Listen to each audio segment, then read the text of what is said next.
Hello and welcome back. आज के class में हम देखेंगे लिमिटेशन ऑफ फाइनेंशियल स्टेटमेंट्स, जिसमें बेसिकली हम देखेंगे कि फाइनेंशियल स्टेटमेंट्स जो है किन कमियों से गुजरता है या क्या क्या उसमें लिमिटेशंस है जो कि एक करेक्ट पिक्चर हम लोगों को नहीं दे पा रहा है। तो इसमें बेसिकली 5 पॉइंट्स है जिसके बारे में बताया गया है इस वीडियो के अंदर। बेसिकली फाइनेंशियल स्टेटमेंट्स जो है वो बनाया जाता था, जैसे कि हम जानते हैं, for the purpose of calculation of financial performance and financial position। लेकिन कुछ डिमेरिट्स है, कुछ लिमिटेशंस है फाइनेंशियल स्टेटमेंट्स के अंदर, जो कि उसको थोड़ा सा उतना यूजफुल नहीं बनाता है या वो एक कंप्लीट सॉल्यूशन प्रोवाइड नहीं कर पा रहा है टू द बिजनेस। ठीक है, देखना तो शुरू करते हैं। Though the financial statements are relevant and useful for the concern, still they do not present a final picture of the concern. The utilities of the statement is dependent upon a number of factors. The analysis and interpretation of these factors should be done very carefully. Otherwise, misleading conclusions may be drawn. The financial statements suffer from the following limitations. तो क्या क्या limitations इसके अंदर पहला आता है only interim reports। Interim reports का मतलब एक फाइनल पिक्चर नहीं दे पाता, क्योंकि बहुत सारा चीज इसमें अप्रोक्सीमेशन पे डिपेंडेंट है, बहुत सारा प्रिजम्पशंस है इसके अंदर। इस वजह से ये फाइनल पिक्चर जो है बिजनेस का वो डिपिक्ट नहीं कर पा रहा है।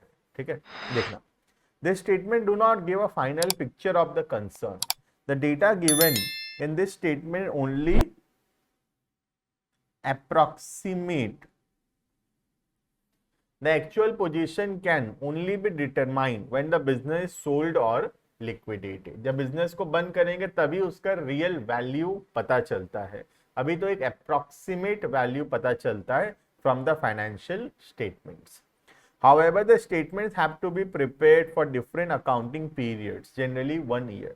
During the lifetime of the concern, the cost and the income be apportioned to different periods with a view to determine profits, etc.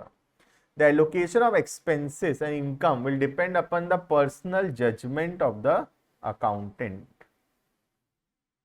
The existence of contingent assets and liabilities, बहुत सारे contingent assets liabilities होते हैं जो कि future में जाकर asset होगा कि लाइबिलिटी होगा वो पता चलेगा। अभी से हम बोल नहीं सकते whether it is an asset or whether it will be a liability। तो financial statement also makes the statement imprecise. So imprecise मतलब not accurate. So financial statement do not give the final picture and they are the most at most interim report. तो basically एक final picture depict नहीं कर पा रहा है, correct final perfect picture नहीं दे पा रहा बिजनेस के परफॉर्मेंस का। हाँ, एक अप्रोक्सीमेटली बता दे रहा है कि बिजनेस कैसा परफॉर्म कर रहा है, तो इसलिए हम इसको बोलते हैं एक इंटरिम रिपोर्ट के जैसा है। ये इंटरिम मतलब आधा अधूरा रिपोर्ट के जैसा है, ये एक फाइनल रिपोर्टिंग नहीं है। ठीक है, next, do not give exact position. Business का एक एग्जैक्ट पोजीशन पता नहीं चलता है इससे। कैसे देखते हैं, the financial statement are expressed in monetary terms, so they appear to give final and accurate position।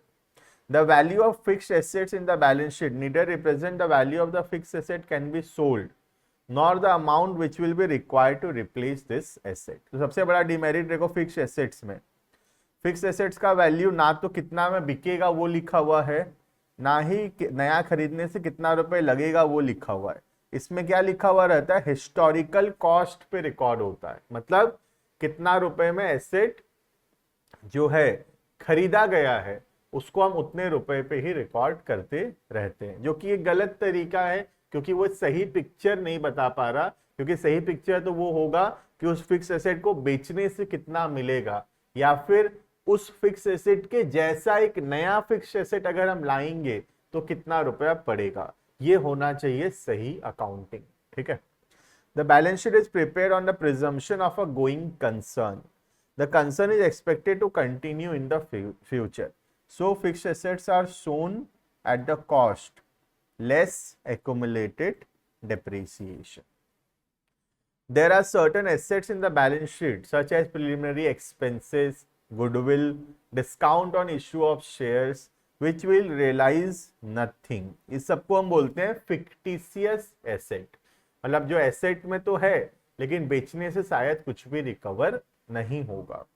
Eight the time of liquidation though they are shown in the balance sheet, इसलिए balance sheet एक सही position नहीं बता पा रहा है for the assets, capital and liabilities. ठीक है, नेक्स्ट आता है हिस्टोरिकल कॉस्ट। ये तो हम बार बार देखते हुए आ रहे हैं कि जितना भी प्राइस चेंजेस हो रहा है मार्केट के अंदर, फाइनेंशियल अकाउंटिंग उसको कंसिडर नहीं कर रहा। अकाउंटिंग सिर्फ कंसिडर कर रहा है कितना में एसेट खरीदा गया था और उसके ऊपर कितना डिप्रिसिएशन लग चुका है।